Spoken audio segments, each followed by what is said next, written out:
about that at the time. Serious question marks about the validity of those claims. There were serious question marks about the casualty figures that the Americans were regularly putting out, which later proved to be false. American journalists were writing that on a regular basis. Were these things not giving you cause to question what you were being told? Oh, I questioned things, but you were still not given the CIA advice, which was quite different. And if Harold Holt had known that, there never would have been a speech from Harold all the way with LBJ. That must have filled your heart with joy. Did you think that was a good comment at the time? Well, I can remember John Bunting saying that in the circumstances of what was happening on the Rose Garden, it was understandable. And that was the best defence that could perhaps be made of it.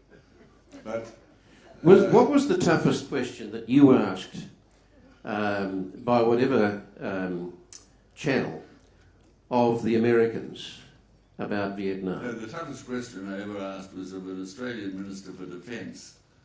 I said to Alan Fairhall as Army Minister, and Army Ministers were very low on the pecking order. They weren't in the Cabinet, they weren't there when serious issues were discussed, except really. And anyway, I said to Fairhall, we're learning things in Vietnam which seemed contrary to a lot of what's happening in different places. I think we need somebody at the heart of American decision-making. When strategic decisions are being made about Vietnam, we need somebody in those councils in Washington. Will you go to Washington to put that argument? Now, Alan Fairhall was probably a wiser man than I. He probably knew the Americans would say no, but he never tried to put the question. So I did have questions. The Army had questions. The Army Department had questions. But, you know, Harold Holt very substantially won an election on this subject. And you were talking about populations having a certain view. The general view was that it was right to fight that war. Surely Australia was divided over Vietnam. There has never been, with the possible exception of the conscription in the First World War, and I can't remember detail about crowds, but I doubt that there's been a time when Australians, other than this, where the Australians have showed more opposition to an event. Oh, I think 1975. I had meetings of 15,000. Well, even then, I don't think there were. Not had meetings of 15,000. That was much, much larger than anything over Vietnam. But Harold Holt won. Well, there were no deaths. Harold Holt won an election very substantially, fighting on the Vietnam War. And, you also had the DLP votes to help you back into office every time. That very nearly failed in 1961. Well, no, if you look at at Harold's election, which he won very substantially, it was mostly on the Vietnam War. Against Arthur Calwell. Yeah. Okay. But Arthur Calwell was a very good Australian, and he was a good man, and so not a great opposition leader. Well, he might have had few people who weren't supporting him all that well. Certainly true. I've got one last question before we go to the audience. Given what you now know of America's deceptions in Vietnam and arguably in Iraq, I assume you support the principles of transparency in government that underpin WikiLeaks and Julian Assange.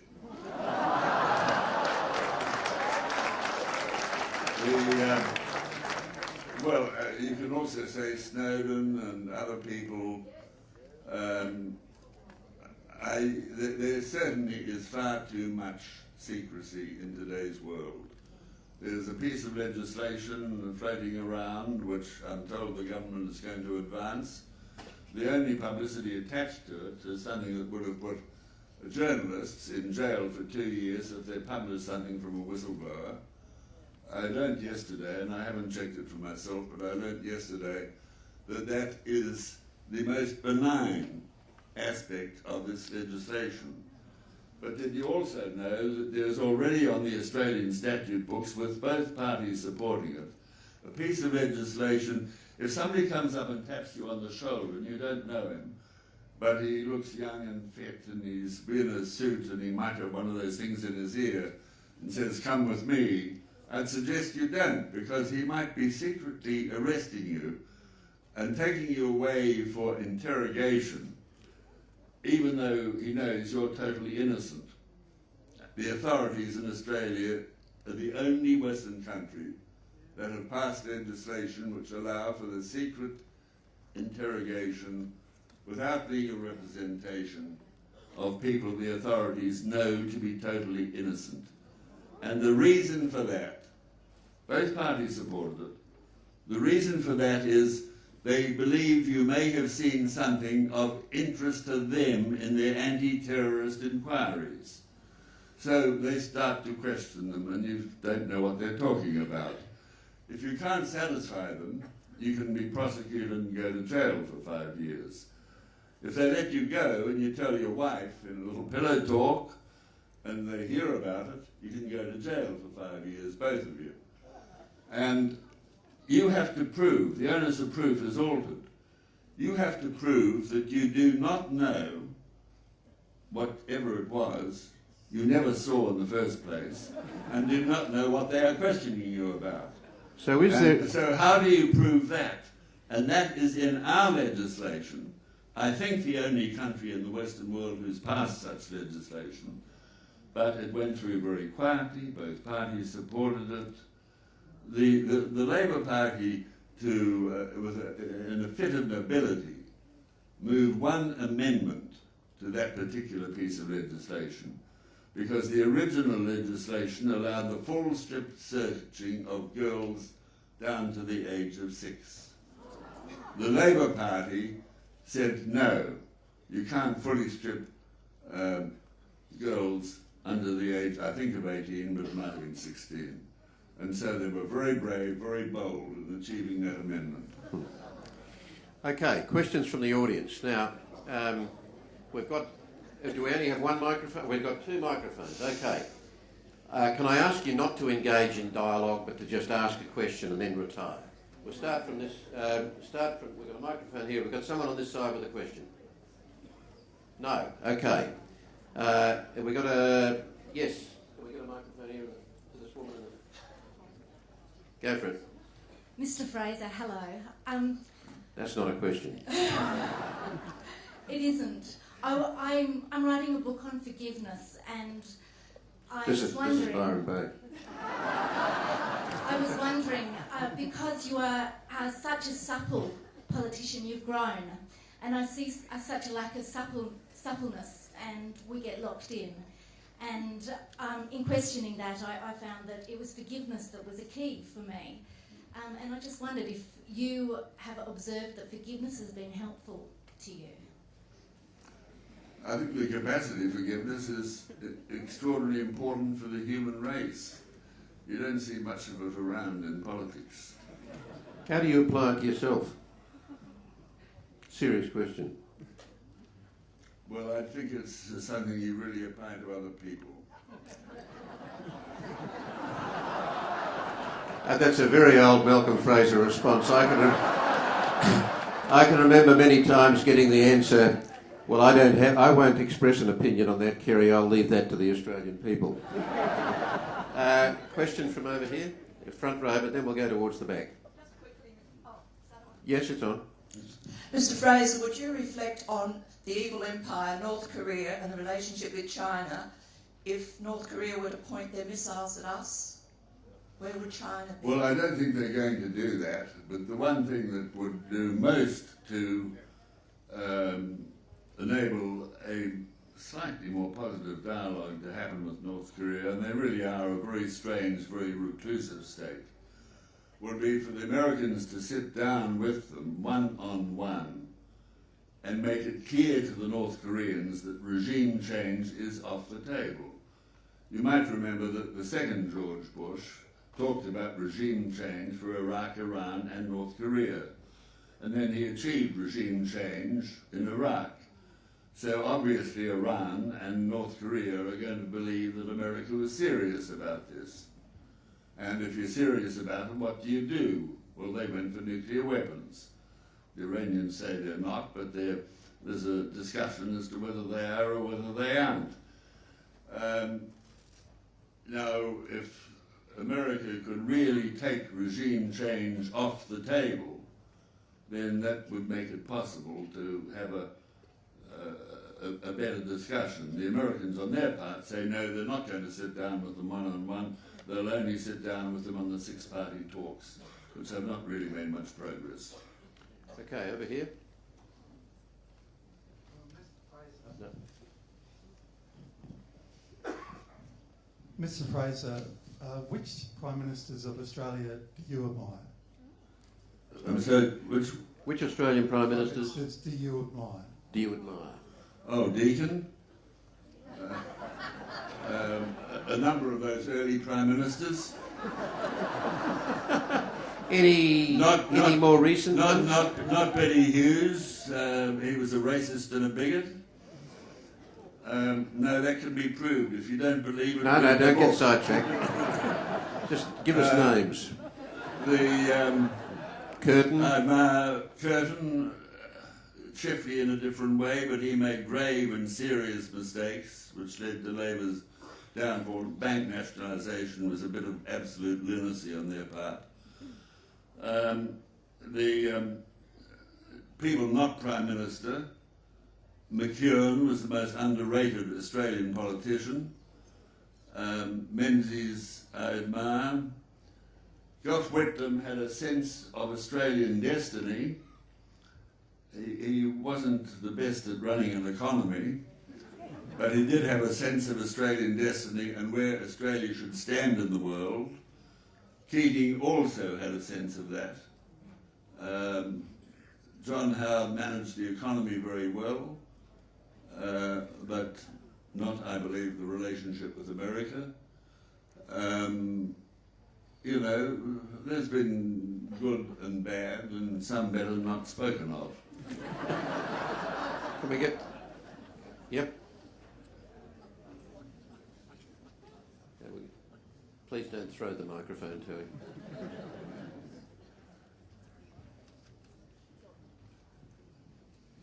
Mr. Fraser, being addressed as John Fraser by President Reagan in the early 80s, was that an example? No, it was President Carter. President Carter, forgive me. Was that an example of the opinion that the United States have of Australia at the time? I would say it was an example of the degree of importance which America generally then attached to Australia and continues to attach to Australia. You know, we have had a lot of publicity in American newspapers in recent times, but it has mostly been around asylum seekers and extraordinary negative publicity. You know, a Prime Minister would struggle to get a couple of positive lines in the New York Times or the Washington Post. We've had some huge numbers of very, very negative lines of a kind that would make any Australian ashamed. One more question. Mr. Fraser, I look forward to your session tomorrow, and I haven't read your book. I've read parts, excerpts from it, and you've, through your political life, you've changed your views on many issues. And I would say now, I remember when I was in 1975 on Remembrance Day. Would you now, have you changed your views? Wrong question. And would you support a directly elected president? And have you found those trousers that you lost in Memphis? Okay. The directly elected president, if you could do it on an Irish model where it does not create a second centre of power, maybe, but if it was going to create a second centre of power, which it so easily could in the Australian context, no, there's going to have to be some break on that. You have a Prime Minister and a government that you elect, and you've got to see whether they're any good or not any good. Malcolm, on the issue of of the dismissal, and I know that you've never changed your view on that, and I wouldn't have expected that you would, actually, given that you placed so much of your own credibility around it. But since there are elements that have come to light in recent years, we now know, as a result of Sir John Kerr's papers being released, that he'd made an approach to Prince Charles, raising concerns about what might happen in the event of him dismissing a government. We already knew that he was taking advice from Garfield Barwick, but we now know that he was also having several secret discussions with another High Court member in Anthony Mason. Now, surely that wasn't appropriate for a Governor-General, a non-political Governor-General, non-elected. I don't know to what extent, from your question, I think the discussions might appear to be greater than they were in fact. I know they were serious. They were very pointed. They were pointed discussions, certainly, because John Kerr was, in his mind, was determined to do what was right. He was determined also to keep the monarch out of the argument. Well, then why would he raise it directly with Prince Charles? Well, I don't know, that part of it slipped me by, but I do know that it was never raised with the palace. The palace was kept informed, never once asked a question. And I also know that the monarchists at the time were totally wrong in believing that the Queen would be a backstop if Mr. Whitlam were to sack John Kerr, because the Queen at the most would say, well, I would have to have that advice in writing, Mr. Prime Minister. She could then say, well, the reasons seem perhaps a little thin, I'd like further and better reasons, but whether the further and better reasons which would come back within 24 hours, whether they gave any additional arguments or not, she would have to accept that advice and would accept that advice. And there are many people on the Labour side of politics, a significant state politician from New South Wales whose name begins with D and whose name I've forgotten for the moment, who thought that John Kerr did the only thing that he could do. You could not let that crisis continue. But he was having these discussions months before that crisis actually developed. Well, Prince Charles he had the conversation with when he saw him in New Guinea. And he was talking with Anthony Mason long before the crisis had developed, but about those possibilities. He was worried about being sacked by Gough Whitlam from the moment that government deceived him over the Executive Council minute that enabled the government of the day to raise significant sums from funny and odd sources in the Middle East. John Kerr was in Sydney at the time and going to the opera, but he'd heard there was going to be an Executive Council meeting, and he contacted the Prime Minister's department several times and said, I'll come back immediately, the opera's obviously not important. He was told, no, don't worry, there's not going to be an Executive Council meeting. And then there was that evening in the lodge, not at Government House, in the lodge. And John Kerr, if there's an Executive Council meeting when the Governor-General is not present, he has to countersign it before it can have any force. And he countersigned it because he believed, and you can say he was wrong, but all I can say is I'm sure he believed that if he did not countersign it, he would have been sacked. And somebody who would do exactly what the Prime Minister wanted would have been put in his place. And he also signed it because he knew that if any money were raised under it, or seriously attempted to be raised and was in place, it would be justiciable. The states would have taken the whole thing to the High Court, and the High Court would have ruled against it. And he knew all of that. So he was concerned about his own position, if you like, from the moment of that Executive Council minute in 1974. And being the sort of person he was, it's not surprising he mulled over and thought about those issues in the time since. I actually think that John Kerr looked like all of us. He was a man with failings, but he also paid a terrible price for giving Australians an opportunity to have one of those truly democratic days in the life of the nation when they can cast a vote for who they want and don't vote. And it's still the biggest majority in the history of Australia, and the election after that was the second biggest majority in the history of Australia.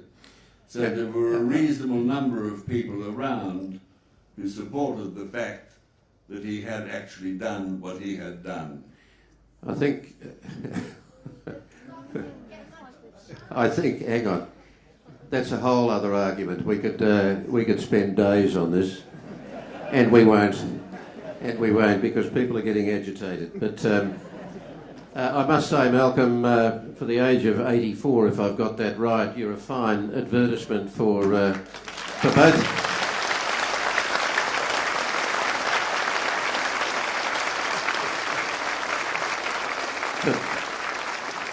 For both sides of politics wanting to extend the working age.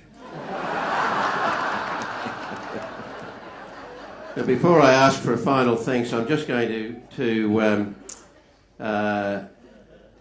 there's a housekeeping announcement that I've been asked to make. For a start, you can meet Malcolm in the signing tent immediately after the event. Please remember to take your belongings with you.